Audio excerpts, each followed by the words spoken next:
All right. So hopefully the day's been productive so far. We're going to kick off this afternoon with a discussion on improving firefighter performance and resilience with EMS. Aaron Zamzow is going to discuss this with you. He's got over 20 years of firefighting experience and is really into fitness. And I'm going to leave it at that because I think that's after I made comments about the fun run and not wanting to run for that. But there is beer and fun run, which I'm from Wisconsin. it's a so little there's bit beer more in almost encouraging. everything, to be honest. But you know what? Yeah. I think we'd say that as we talk about all of the changes in our industry and what does that look like and how do we encourage leadership, but how do we encourage mental and physical wellness as well to make sure that we have the endurance for what we do long term. So with that said, Actually, the endurance to enjoy retirement. Let's even say that, right? Absolutely. Because I don't think we think about that as much. absolutely. So with that, Hey, It's all thanks. yours. Yeah, hey, do you want to have a seat? We can just keep this going. I like the chairs up here. Well, thanks for having me. Thanks, Chief. We're going to talk about EMS and how it's going to really cure the fire service. Now, everybody take a deep breath. It's not the EMS that you think. And we'll get into that a little bit. First and foremost, I guess I am the fitness guy, but I'm not a really good one from the standpoint of I am from Wisconsin, and I do eat a lot of cheese. I do drink some beer, and I have my fair share of bratwurst and sausages and everything else. So everybody take a deep breath, all right? We're just going to talk about how we can further ourselves in our careers from the standpoint of being more healthy, helping those around us be a little more healthy, and then transferring that not only to the rest of the fire service, but to our communities, to our families. What we're going to do is we're going to cover first and foremost the health issues that we face. I know everybody probably knows them already, but I'm going to try to give you a different perspective into why they are what they are and what we need to do to really combat them. We're going to talk about inflammation, what causes it. We're also going to then introduce this term resilience. How many people have heard resilience? How many people are almost sick of the term resilience? You can be honest. I am. I'm sick about all the stuff that we talk about. I'm an action kind of person, and you'll see that. The terms we've come up with, right? There's anti-fragile, resilient, and we'll address that. Changing mindset and culture. I'm going to briefly touch on that because you unfortunately or fortunately have to listen to me later on this afternoon, where we're going to really talk about placing this stuff to actionable items for your departments. This first one is really going to be about you and building your own protocol. And that's what I want you to get from this. Actionable, usable steps and information that you can take with you out that door right after this and start improving your health and wellness and building your own resilience. Ask some questions and we'll dig into the EMS solution. All right, what is the EMS solution? It's exercising, minding your nutrition, and sleeping. I know, not EMS, right? Of course, in the fire service, like we use all of our acronyms, so at least I've got your attention for a little bit.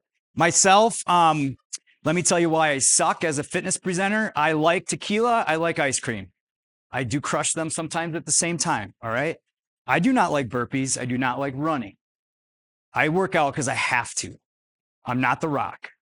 I think sometimes in traveling around, I've been doing this for 20 years. I've been very fortunate. This year has been, I can't even describe you the amount of gratitude I have.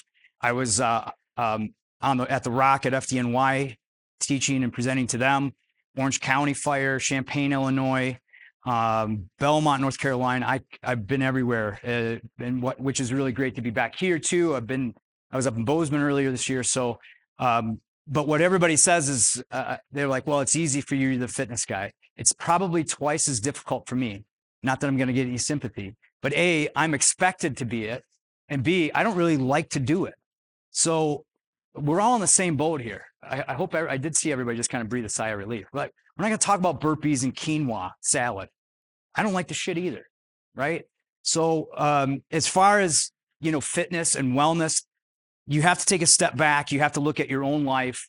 And for me, I did work with pro athletes. I got started in the fitness world. And I'll give you a little bit more insight into that. But we're not going to talk about benching. We're not going to talk about, again, all these things that like, I just had this seminar too. Anybody ever had like a chiropractor go in and tell firefighters how to lift properly? Right? I'm the jerk that goes, hey, how do you keep your hips above your knees when there's vomit all over the floor, the person's naked, wet, 300 pounds on the second floor between the toilet and the bathtub? You don't, right? So the chiropractors always are like, this guy's an asshole. Yeah. So we're not going to do that here. I'm not going to give you stuff I'm not going to tell you got to work out 70 minutes a day. You got to do CrossFit videos. You got to do protein shakes. You got to do burpees. I'm not going to tell you any of that stuff. Okay. So everybody take a deep breath. Got that out there. Again, I'm not The Rock. I'm a fire officer in Madison, Wisconsin. I've been very fortunate to be writing for many, many years in the fire service, Firehouse, Fire Rescue One. I have a podcast now called Better Every Shift. I've been able to interview some of the brightest leaders, best people, and most probably motivational people in the fire service. So I'm just very grateful for the opportunity to be here. If you look, it says thank you there. I have this website. It's called resilient50.com, and I'm going to dig into that. That has a free workout for you. That has eating guidelines for you. That has usable, tangible things that you can start doing today, on how to improve your resilience. So let's dig into this, okay? First and foremost, how many chiefs do we have in here? Awesome. And how many people are just firefighters frontline? Like me, yep. Good. Any police officers? All right, we'll talk about them a little bit. We've had a lot of police officers attending a lot of these. It's been really great to see and get their feedback on it. The biggest thing that I want you to take from this, other than the guy from Wisconsin's probably a little nuts, is that if all this knowledge, if all this stuff that I teach you, that has been taught to me, if not one piece of information is actionable, or if you don't take action on it, it stays here, it dies here. And I've seen that in the fire service a lot. I've seen a lot of lip service. I've seen a lot of, hey, we're going to get this. We want to do that. We want to do this. The research says this. I haven't seen action. And so my goal and my kind of drive and mission is to come up with these usable, tangible, actionable things to give you. So it's up to you to do something about it. And we're going to actually have you take some of the first steps. Okay. So what are the health issues we face? Everybody knows heart attacks, cancer, stroke, PTSD. I put on their low testosterone, guys. You got to stop denying it. It's affecting your balls. The health and what we do in the fire service is affecting our reproductive systems. We've already had a lot of research on the female side. Men, you're coming up next. 20 to 20, I thought it was like 23% of firefighters have some type of complication with their children at birth, or learning disabilities, some birth defect. That's really high. And we're going to find out probably that's not going to get any better unless we start taking some action on that.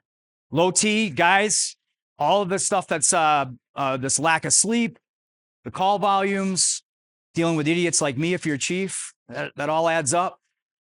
It adds on our waistline. It decreases testosterone. How many people have heard depression, PTSD, mental health issues in the fire service, right? Yeah. Yeah, that's been the big thing. Well, we're going to draw some correlations to all of those issues. They're not getting any better. I was in New York, and if you think that cancer is not a problem in the fire service, just hang out in New York. Everybody is affected by it. They're still reeling from the effects of 9/11 there.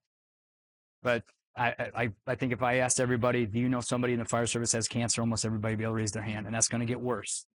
All right. And it's not because it's in our gear. It's not the PFAS in our gear. Sorry, folks. It's how we handle certain situations when we're in those superheated gas environments. It's some of our culture. I'm not saying the PFAS doesn't help us, but we got to look big picture. All right. So we're all in this together. Fitness isn't easy for everybody. Like I was saying before, I've been doing this 20 years. I don't like doing a lot of the stuff. I do like to crush tequila and ice cream at times. But what happens when we do this repeatedly? Our body responds to toxins. Our body responds to trauma. Our body responds to smoke that we inhale. Is marijuana legal here? Not. It should. clarify that first before I say inhale, but right, like the fire ground related smoke. And what happens is our body creates an inflammatory response. Cortisol is produced, and because of that cortisol, right, then the cortisol tries to regulate it and bring our inflammation and immune system. It tries to prime the immune system. All that does over a prolonged period of time, it leads to this high level of cortisol in our system. And all that high level of cortisol leads to everything that we just covered: obesity, cancer, PTSD. So when we look at, what's really the biggest effect that we have, or what's really our biggest health issue, it's all of it. It's the call that you're not dealing with, because that creates an inflammatory response in your system. Right now, if someone's pager went off, what would everybody do? Deep breath, right? Everybody kind of listen a little bit. Believe it or not, your heart rate beats a couple times too. That actually can cause a little bit of an inflammatory response. It's the flight or fight. We're constantly in a fight response as firefighters. We like it. Our bodies don't. And over that long period of time, that cortisol response is leading to inflammation, which then can lead to a decrease in performance. It can lead to all the different health issues, even depression, even mental health issues, even Alzheimer's, and some of the other prolonged diseases like even Parkinson's and MS.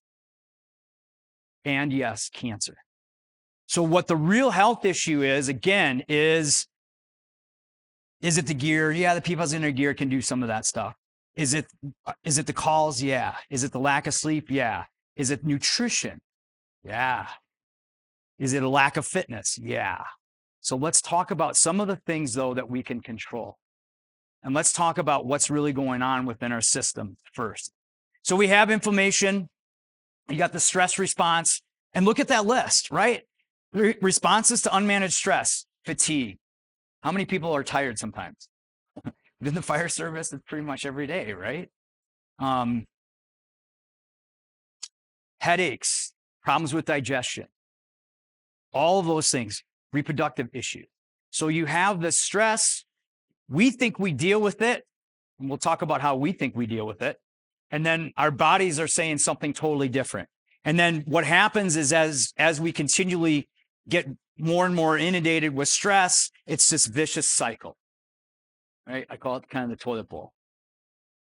I know, depressing. You're like, Zam, so far you had me at tequila and ice cream, and you're losing me at all these other issues. Stay with me though.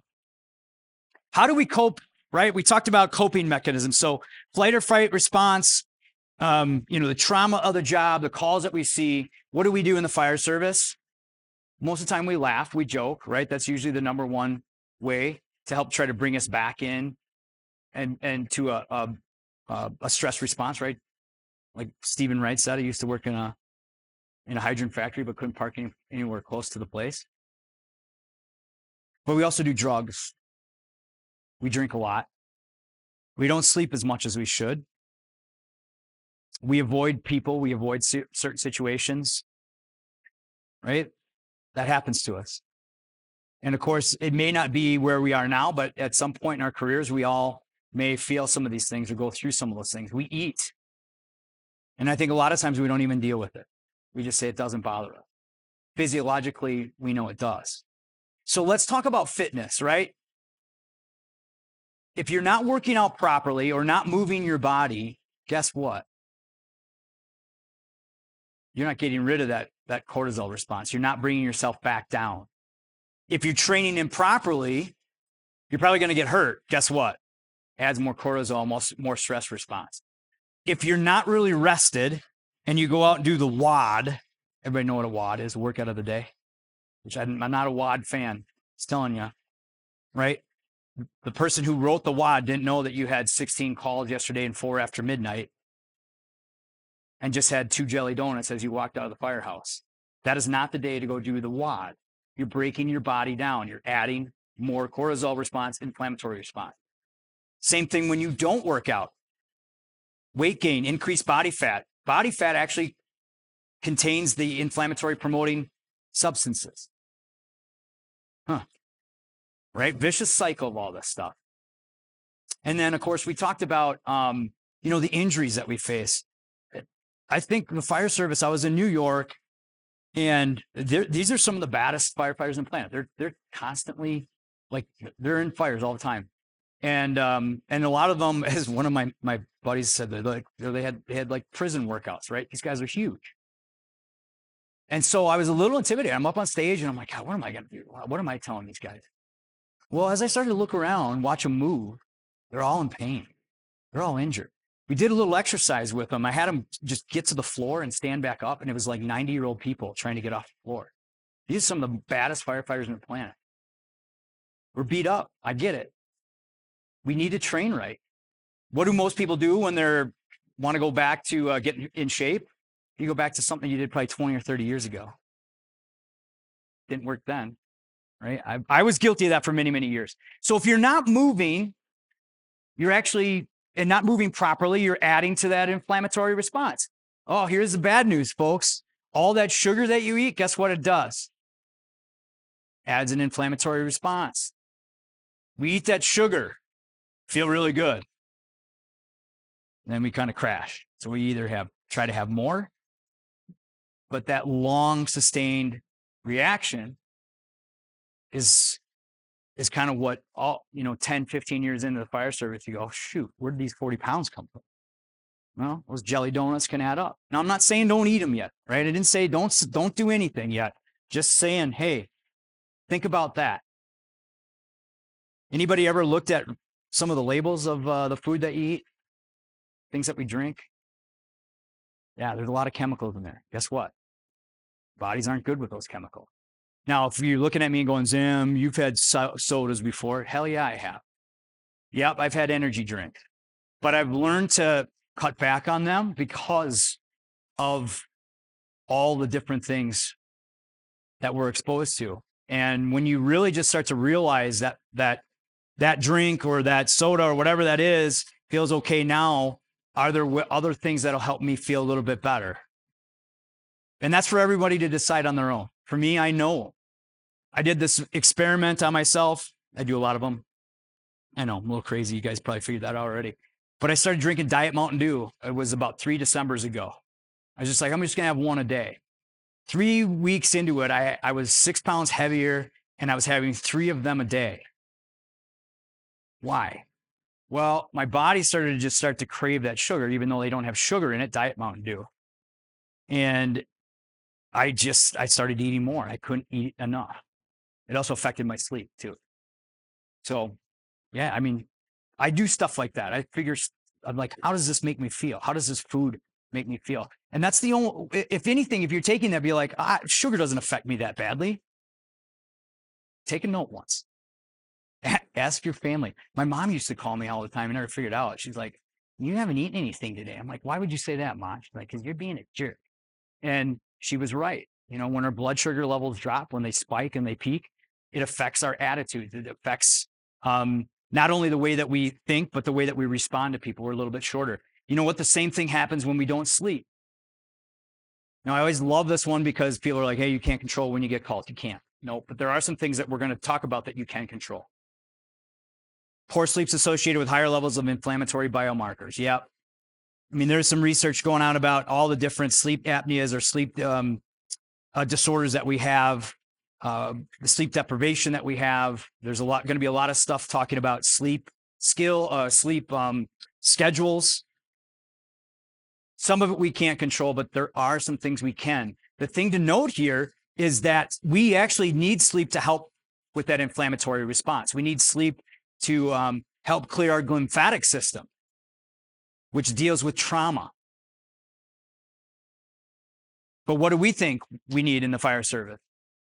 We just need therapy and peer support. Not saying that's bad, but we got to do more. We got to understand how all of these things play into each other and play together. So I like graphs and pictures. I'm a Forrest Gump kind of guy. I was a truck guy for 8 years. So yeah, I like pictures, right? You don't work out or you work out improperly, you eat really bad, it adds to all those different things: relationship issues, injury, depression. Right? We see it all. Doom and gloom. Now let's talk a little bit about the other side of that, though. After a couple more emphasis. Counseling's for the weak, doesn't affect my relationship. I can't work out because I got 17 other jobs, or I got to get Billy, Bobby, Joe, whoever to their soccer, hockey probably big around here, horse race or horse lesson, whatever it might be, right? I'll sleep when I'm dead. Well, research shows it's going to happen sooner than later. And the other thing about our calls, I had a great interview, Captain Frank Lido, who is assigned to the New York Division of Behavioral Health right after 9/11. Who wants that job, right? He was just saying one time when I was talking to him, he was presenting, and if you said, "Hey, I saw Zam said your little your quote," and he'll say, "I stole that from someone else, but I'm just putting his name down on it." But the expectation that we can be immersed in the suffering and loss and not be touched by it is as unrealistic as expecting to be able to walk through water without getting wet. These calls affect us, folks. As much as we don't think they do, our bodies are telling us something different. Physiology says it, data is saying it. So what can we do about it? I know. Doom and gloom. Doom and gloom, doom and gloom. Well, it's actually a lot easier than we think.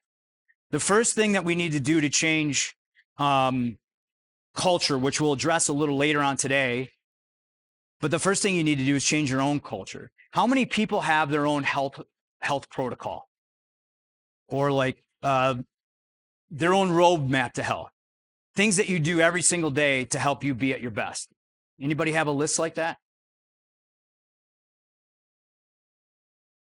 We're gonna change that. And they're not real complex things, but it's like, hey, I'm going to try to drink 70 ounces of water today. I'm going to get 8,500 steps. Right? Simple things like that. So we're going to help you kind of create that and hopefully get you to understand why that's so important, because it helps build that R word, that resilience. I'm like the Forrest Gump approach to things. Like, what does really resilient means? It means you can do this job and continually thrive. That's the way I look at it. You can get injured and you can say, you know what, I'm going to come back from this. I'll be all right. And really mean it and really do it. I think a lot of us say that we do that, but anybody else, I'm old. So anybody remember gets a licking and keeps on ticking, takes a licking and keeps on ticking. Is that time next? Yeah. I'm going to steal that for this next presentation, right? That's what we got to do. And over time, what happens is all this stuff, all those calls, the chief didn't do this. They're not doing crap up there. That stuff all can affect us. We think it doesn't affect our relationships.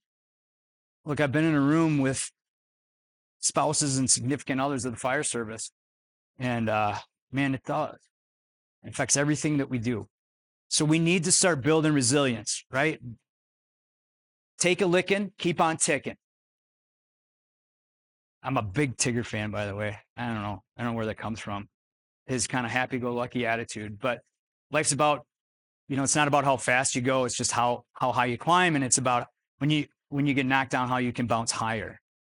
And so what can help us bounce higher in the fire service is EMS. It's focusing on some of the controllables. Can you control whether or not you move a little bit through the day? Yeah. Yep. How many people worked out this morning? Good. How many people are going to work out today? Everybody can lie to me. I'm not going to check. How many chiefs that we have in here? All right, chiefs, I'm going to call your asses out. Sorry. I went to FRI this year. FRI was in Dallas. And there was this line, probably about this long, right, from the stairwell to me. And then there was a corner, and I was like, oh, what's everybody waiting in line for? Is somebody signing on? Is Waldo signing autographs? You can tell him I gave him crap. So I walk around the corner. Guess what the line was for? The escalator for 2 stories. Guess what was next to the escalator? Steps. Here are the leaders of the fire service harping on health and wellness. I appreciate my crew. I want the best for my department. And you lazy asses can't even walk up some steps. Why? Because we're all doing the same stuff. We're all looking at the problem the same way. We have to stop doing that. And I call the chiefs out. And now the rest of you, by the way, I was at FDIC. Guess what? Same thing. And you know what I did? I walked up the stairs like a little 2-year-old kid and said, we're not changing shit by doing the same stuff. Now, going back to the contents of what you do personally. And I look, the frustration and the passion comes out because I've messed this up so many times myself. Right? When I used to want to try to get in shape, what did I do? I went train like I used to train. Doesn't work. 50 years old, doesn't work. And I knew better. I was in the field. I am in the field. So when you think about all the health issues we face, we have now you know, hey, all of my decisions I make throughout a day actually can either hurt that or help that. One of the things I can do is move more efficiently, move, exercise, train functionally for the job. Not saying you got to do CrossFit workouts, but 10 minutes a day to start. Right? In between these meetings, just get up, take a walk outside. Take the steps every once in a while. I know a lot of you chiefs are on the phone. Guess what? If half of you walked around every single time you're on a phone call, you get about 15,000 steps in a day, right? Yeah, I've seen it. And I know you got stress. I know you got stuff to deal with. You got to deal like idiots with me all the time. Chief, why are you doing that? So think about ways that you can start to exercise and get more movement. Think about how do you really need that jelly donut? And how can we sleep? So let's dig into that a little bit more. Here's the good news. Exercise is, now it's part of every single, that I know of, when someone is going into recovery for addiction, guess what they have them do right away? They start them on a fitness and exercise program. Exercising the right way also helps combat inflammation. So it helps us physically and mentally. Chiefs, yes, you need fitness because you got to deal, again, with people like me. You got to deal with the stress. Your intensity may not have to be the highest because you're not out maybe in the field, but cognitive function, there's a huge correlation between cognitive function and exercise. We got to move more through the day. Bless you. You got to find ways to do it. If you're training right, we can actually reduce injuries. We can improve performance. We can prolong our careers. And it's not necessarily, again, it's not benching. You don't have to do 600-pound bench presses. And I love it when I get into like rooms of all fitness people. I'm like, someone tell me where a 600-pound bench press is going to get someone out of a line of duty death. Never. Never. So if someone's like, hey, I want to bench press 600 pounds, I'd be like, why? That's not functional. I'm not saying don't do it. I'm also saying make sure that you can move your shoulders enough to be able to get the SCBA on. Because research shows it helps all of these different things. It helps us lower our chances of cancer. It helps us reduce injuries. It helps us mentally function. It also helps with PTSD and trauma, believe it or not. So exercise, and the minimums here, American College of Sports Medicine says one thing, National Academy of Sports Medicine says something, the National Strength and Conditioning Center says whatever. Here's what you need to know.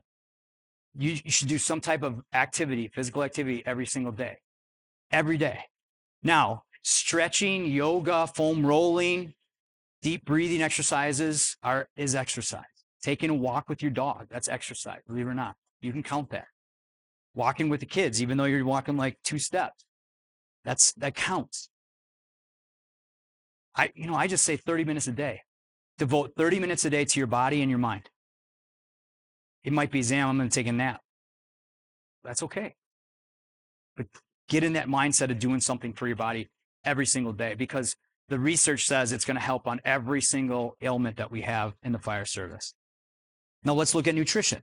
Research shows that one of the best ways to reduce inflammation is through the foods that we eat. Mom was right. Mom used to say, eat your vegetables. I hate to say this, but she's right, because they have a lot of anti-inflammatory characteristics. They have a lot of anti-inflammatory reactions within the body. Now, of course, we can get really, really confused if we look at, well, do I eat it in plastic, or do I eat peppers in this time of the year, and asparagus at this time, and does it need to be washed and all this? You can look, I'm in the field, and I get really, really confused with it myself. But if you're not eating fruits and vegetables, if you're eating a lot of sugar, if you're not drinking enough water, just start with one basic thing, because that will lead to a lot of other habits down the road. How many people are confused about what to eat? Sometimes. Yeah. Real easy way to remember it. Like I said, I'm Forrest Gump on this stuff. I've taken tons of training and all this. I've had every certification. But one of the seminars I was in, this guy came up to me and said, look, if your grandma didn't eat it, don't eat it. Drink half your body weight in ounces of water. And if you can't pronounce something in the food, don't eat it. Like, wow, pretty basic, but makes sense. Didn't say about how much to eat, how little to eat. Just said if grandma didn't have it, it's probably been produced in the last 20 or 30 years chemically. So yeah, think about the basics of it. We have a lot of chemicals that we ingest. I think another issue that we don't talk about is all the energy drinks within the fire service. And look, I said, every once in a while I do one, but I'm not doing 7 or 8 of a day. And we have people that are doing that. They're living on these things. 27, 28 years old, living on energy drinks. We just had a 33-year-old paramedic who went in for his blood work, and his doctor said he had the equivalency, his numbers were equivalent to a 66-year-old male that was obese. He's 33 years old. Of course, he's doing 3 of these energy drinks. We had a line of duty death, a 29-year-old kid, worked a 48-hour shift. He crushed these energy drinks. Now, they didn't necessarily say it was to that, but he had some type of cardiac emergency. 48 hours on shift, crushing those, doing pre-workouts, probably not hydrated. And that's a common thing. Now, I'm not saying quit them altogether, but if you're doing 7 or 8 of them, let's try to cut back on that. Every time you eat or drink in the firehouse, you're either feeding illness and inflammation and disease, or you're fighting it. It's a real deep thought. Kind of a depressing thought sometimes too, but you got to look at it from the right angle. We also need EMS in the firehouse. You know what that is? Eat more salads. So if you're a cook in the firehouse and you're just cooking what you traditionally did, that's fine. Make sure that you add a salad. So give someone that choice. In my firehouses, I cooked for many years. I was on a truck company. And of course, this is what happens as a cook. How many people cook in the firehouse? Anybody? Or for the family? This is how it goes. Whatever you cook, someone doesn't like. Whatever you cook, someone doesn't like. That's all you really need to know. It doesn't matter. So you might as well cook healthy. They're going to complain. There's not enough of this. Zamzow's cooking again. Here's what I do when I'm at the firehouse, or even if I have snacks usually at my house, I always have like celery and peanut butter out. So whenever I go to the firehouse, there's always celery on the table. And I would take the donuts and I would just put them in the cabinet. And guess what? People get really pissed. I never throw them away though. I'm not going to be that person. But what would everybody do? They come down. They go, Zamzow, where are the donuts? I go, they're right there in the cabinet. They grab celery, they dip it in the peanut butter, they'd swear at me, and then they'd walk away. Why wouldn't they go get the donut? Because we're lazy. They weren't right in front of them. That took more effort to do it. And they really didn't need that donut. It's just there. So that's another little technique that you can do. Let's talk about sleep a little bit. I know this is one that we struggle with because we can't control when our calls are. But there are some things that we need to understand. The days off, the better we sleep, the more prepared we come into the shift, and the better we can recover from that shift. Adequate sleep. How many people sleep 7 hours or more? Wow. Good. I'd ask how many people sleep 7 hours or less, but everybody's too tired. They can't raise their hand. Seeing if you're listening here. I do not sleep very well. Since we're all friends here, and I've already told you that I have an ice cream and a tequila problem, I don't sleep very well. I'm working on it. Anybody else whoop it? Any other whoopers? How many people do a sleep tracker? Anybody? Pretty eye-opening, isn't it? If you really want to think about the next alcoholic drink you have, like track your sleep the day after you drink, or the night after you drink, or the night that you drink. Like my whoop is like, you had an alcoholic beverage last night. I was like, what in the hell is going on? Are they watching me? But they can tell with your heart rate variability. You're going to hear a lot about HRV. I don't want to dig too much into that, but sleep, rest, and recovery helps the heart strain. What's one of the biggest things that we have for health issues in the fire service? Heart disease, sudden cardiac arrest. So sleep can actually help us recover. It can help reduce all those diseases because it also helps control our inflammatory response, right? And sleep gives you energy to do what? Work out. When you work out, you also combat that flight or fight response. A lot of this stuff makes sense, doesn't it? But how do we apply it? How do we start to use it, make it actionable, and actually do some things about it?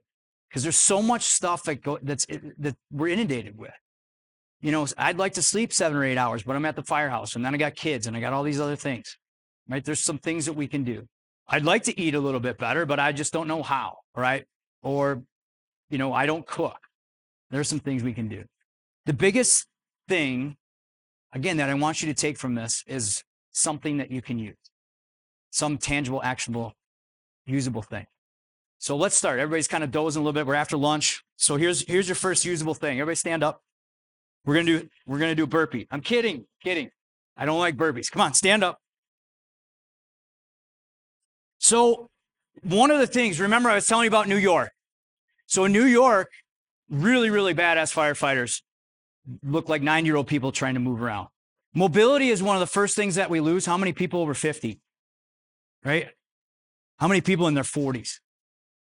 You feel like you're losing a little bit of your mobility, right? Your body's a little tight, you know.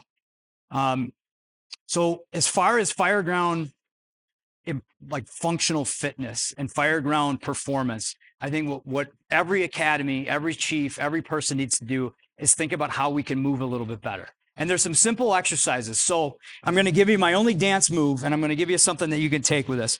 Before you start your shifts, one of the best things to help move your hips and give you some more hip flexibility is it's a simple pelvic tilt. So what I want everybody to do is just try to do a pelvic tilt. Just move your hips back and forth.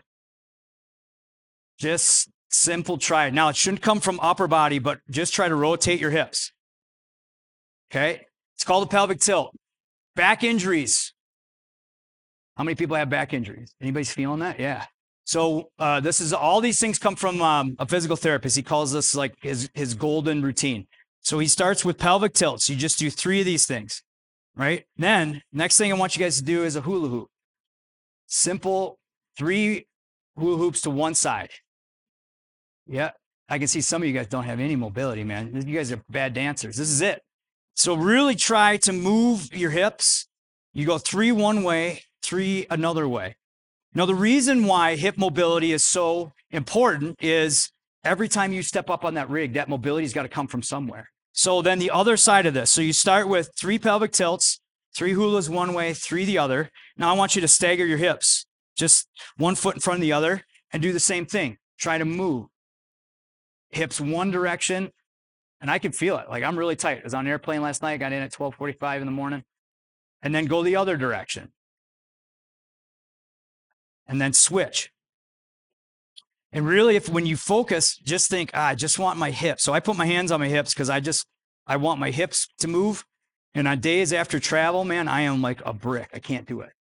But this simple hula hoop exercise before you start a shift, a couple times through the day, research shows it helps to alleviate some stress and strain in your lower back. It helps to get your glutes to fire, which can then transfer on through to knees if you have some knee problems.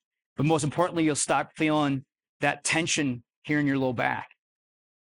So movement, when we do it right, it can help us. So one of the things I want you all to do is go back before your next shift and be like, I saw this goofy dude. Can you do this? Can you hula hoop? Yep. But try it. The other thing that it works is when you got your SCBA on, everybody does a twerk, right? I just do the hula hoop and it doesn't go off that way. So there you go. There's one usable, tangible thing. And I want you guys to sit down now. Good. But I noticed some people were struggling. You're moving like this. And when we talk about exercise, we want you to move more functionally. We want you to move more efficiently. We're talking about nutrition. We want you to think about what you're eating because that sugar can add to all the different health ailments that we face, even the mental health one.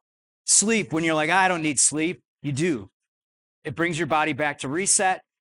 And sleep, a lack of sleep, can really affect not only the physical side, but the mental health side of things. I don't think that a lot of us put all this together. I don't think we've been doing that in the fire service. And this afternoon, we'll talk about culture, and I'll bring out a slide that will really place emphasis on that. That I think over the years, we've put a Band-Aid on every single thing. Mental health, well, we'll bring peer support in. Now, I'm not saying peer support's bad. It is a great part of the solution. But remember what happened when we had cancer?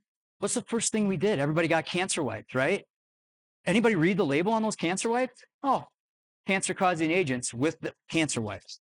And then they all dried up, right? It's a simple solution that sometimes we just throw at a problem. When we step back and look at how do we really improve our own wellness, we create our own protocol that involves exercise, that involves nutrition, that involves sleep, and we do them every single day, small little things. So let's do that. Let's create a little protocol for everybody, putting it all together. What habits do you need to start doing? For sleep, some of the three biggest things that the research tells us and that I've actually been trying to implement is, number one, going to bed at the same time every single night. So whether it's 10:30, 10 o'clock, whatever it is, go to the bed at the same time every single night. The second thing, power down. Anybody ever heard of that yet?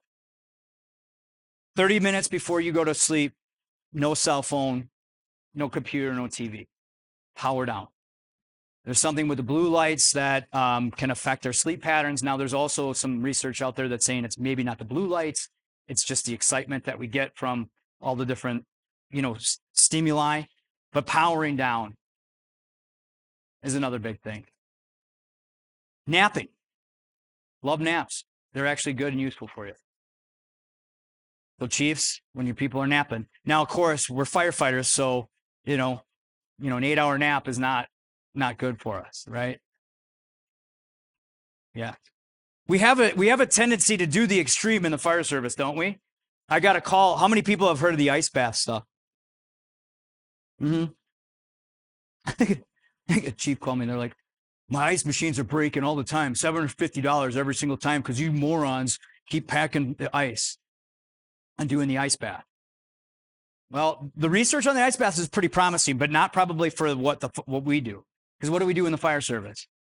Oh, Jonesy was in there for 2 minutes. He was? I can be in there for 3. It's not the point, right? Walks out, can't feel his legs. Yeah, that's what we do.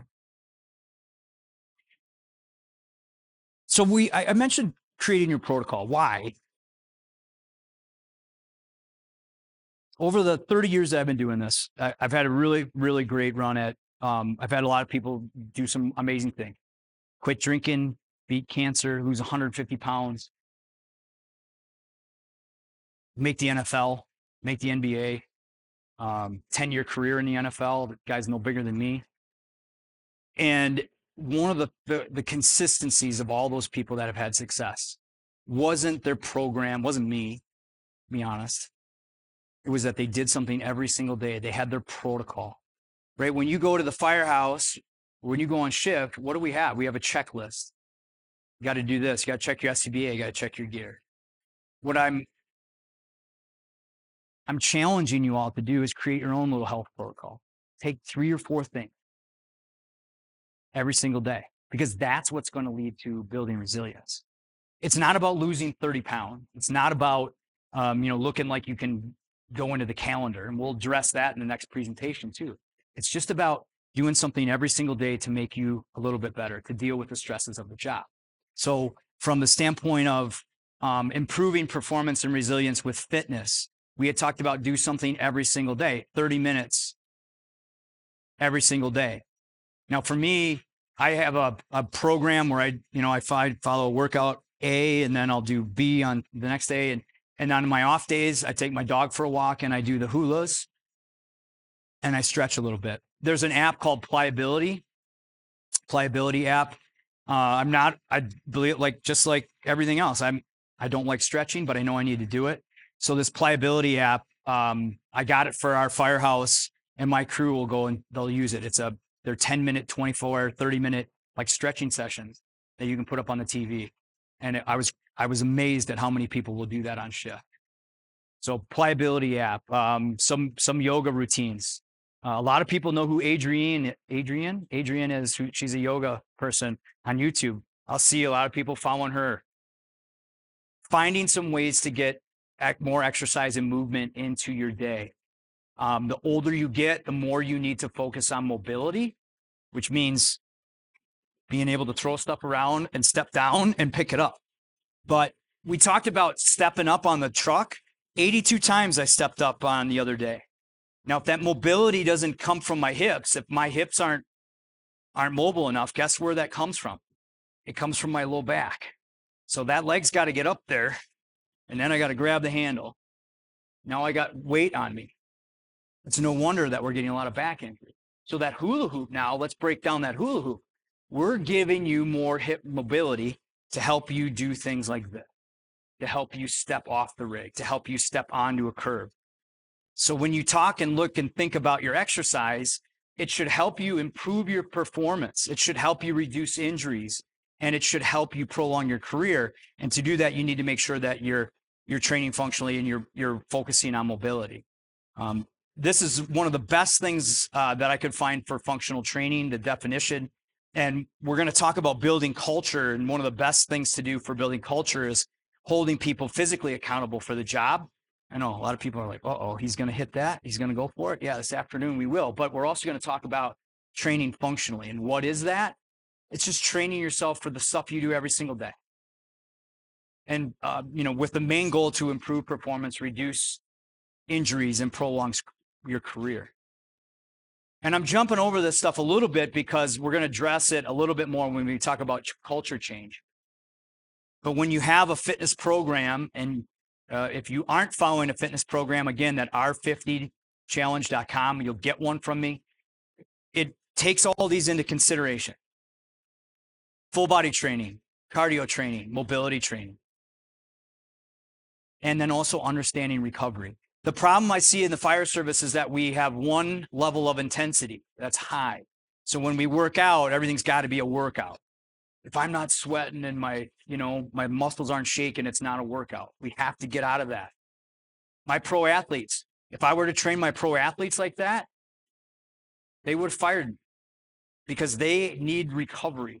And when we recover them properly, they're actually faster, they're bigger, they're stronger when they do those high intensity workouts. So we have to reprogram ourselves about what fitness is. We have to reprogram ourselves sometimes about nutrition. Do you know why every single diet plan works at some point?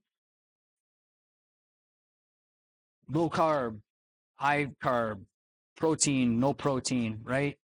So when I said E and M is minding your nutrition, the reason why every single diet plan works at some point is because it requires us to do this one thing. Think about what we're eating. So if I'm following a cabbage soup diet and this remote here, I'm going to put this in my mouth. I say, well, wait, I'm following cabbage soup. This isn't cabbage soup. I can't eat it. How many times do we walk by something after shift or during a shift and we don't even think, we're not even hungry. We just grab it, we eat it. I'm guilty. So minding your nutrition is another important part about it. And when you do that, eating more vegetables, having healthy fats. The biggest thing in nutrition that I want you to take from this is if you do not focus on hydrating with water. I did this in Wisconsin, of course, and of course everyone's like, I do hydrate. There's water and beer. Yeah, there is. Yeah. but try to get about 70 ounces, start there, of water every single day. Water helps with every single function. We talked about inflammation. Water can actually help lubricate joints, helps with the viscosity of your blood, makes your blood a little thinner so your heart doesn't have to work as much. Being well hydrated can reduce your chances of sudden cardiac arrest and stroke by up to 24%. Being well hydrated also helps with cognitive function. So Chiefs, you need that as well. If anything, right, hey, actionable, tangible, usable things to take from this. A, Zam is a little quirky. B, I can start doing the hula hoops. It's going to help my back. C, hydrate. First step in better nutrition. The other thing is a 10-10 rule. I don't know if I have enough time for this story, but basically, if you ever watched anybody eat in the firehouse or firefighters eat, it's gross. We put food in front of you, it's gone. Someone told me about this 10-minute rule. It takes your stomach 20 minutes to tell you whether you're full or not. Well, if it takes me 10 minutes to eat and I wait 10 minutes, guess what? I don't go back for seconds. The 10-10 rule. That'll help with nutrition. From a sleep standpoint, aim for 7 to 9 hours. Create a sleep fortress, and we can really dig into that a little bit more. Going to bed at the same time, powering down, taking naps. Anybody heard of a coffee nap? Great thing. So you have a cup of coffee, it actually takes about 20 to 30 minutes for that caffeine to hit you. And when it does that, it opens some receptors in the brain to actually allow you to relax a little bit before the caffeine hits. So if you have a cup of coffee, go lay down, you could get a very good rechargeable nap in about 20 minutes. Then the caffeine hits and you're wired like me. But there's a lot of research that's showing that can actually be very good for our recovery systems and help with cognitive function throughout the day. So coffee naps. 30-minute naps or less are great. Now, if you're really sleep deprived, there's I think 90 minutes is about what they recommend. Otherwise, you're going to wreck your sleep for that night. But some of the other things we can do in the firehouse is make them cool and dark. 67 to 69 degrees, which is not as difficult out here in Montana as it is, right? Like in Florida or wherever. And trying to go to bed at the same time. The last couple of things I want to just talk about real quick, and then we're going to give you a little challenge to take it out the door. Gratitude is something that we don't necessarily do very well in the fire service. I think even maybe in society, I shouldn't just point us out, but the research shows it can change your outlook instantaneously. So when we're done with this, because I'm a little bit late on time, what I want you to do sometime today is just write down something you're grateful for. Start today. It's crazy, but it's contagious. How many people have been sitting at that firehouse table, bitching and moaning about something, the chief or whatever, and it's a toilet bowl, right? And all of a sudden, next thing you know, it's and this and then that. But try this next time. And I know it's a little bit quirky, but it's just like dealing with a 7 or 8 year old or 6 year old that has a tantrum.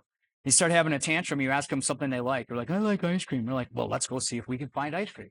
You didn't say they could have some. The whole outlook changes. Firefighter's no different. So add a little gratuity to it. Jedi mind trick, as I like to call it. With my crew, I'm like, you know what? Yeah, we're not getting that support, but guess what? Today we get to work together. We get to make a difference. We get to ride that big red rig. Let's go shine the tires. And believe it or not, everybody loves to shine the tires on the fire. Who doesn't? So gratitude, there's also a lot of research behind it. So practice gratitude. There are other ways, of course, to manage stress, yoga, pets, walks, but find some ways because that'll help you sleep. And we talked about sleep. Get your fortress, 7 to 9, typically 10 to 10:30 bedtime, powering down 30 minutes before. All things that we can do. So, Zam, this is great. You threw a lot at us. How do I apply it? What's the formula, right? What's the magical thing? The last couple of years, I came up with something called the R50 Challenge, that website. And really all you do is you choose 5 habits that you're going to follow for the next 50 days. Now, I'm not telling you what the habits are. They could be super easy. You could even cheat a little bit.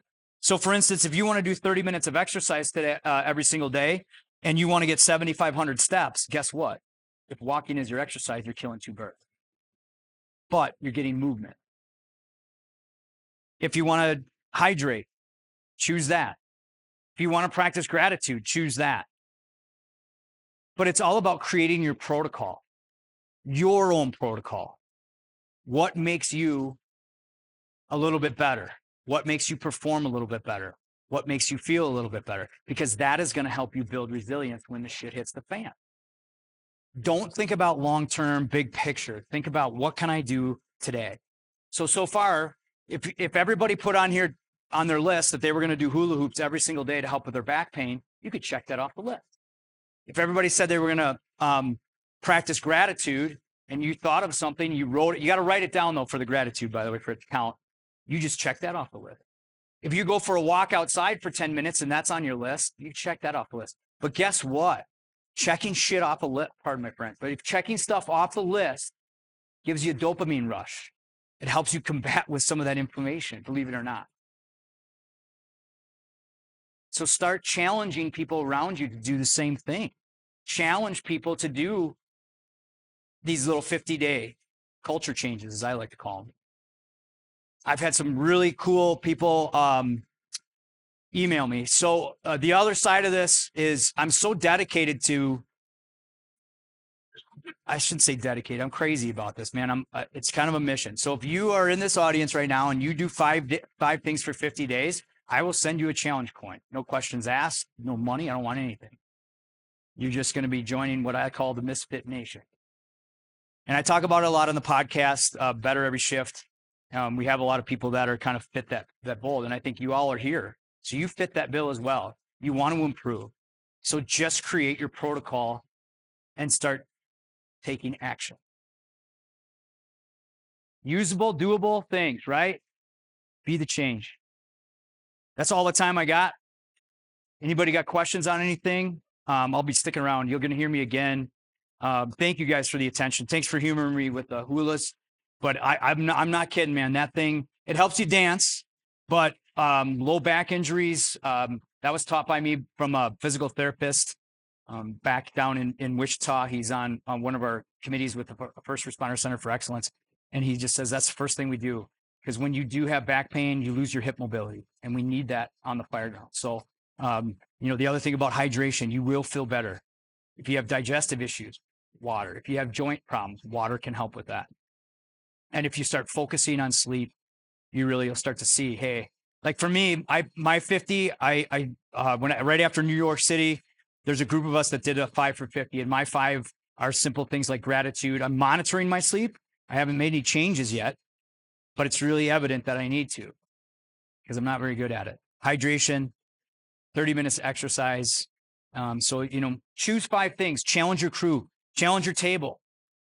We're really good at challenging each other in the fire service, but some simple, usable, tangible, actionable things can go a long way in helping to change your own culture. In a little while, we'll talk about changing the rest of the culture. So thank you guys so much for the attention. And like I said, I'll be around for the rest of the day. So let me know. Anybody got anything? Cool. Appreciate it.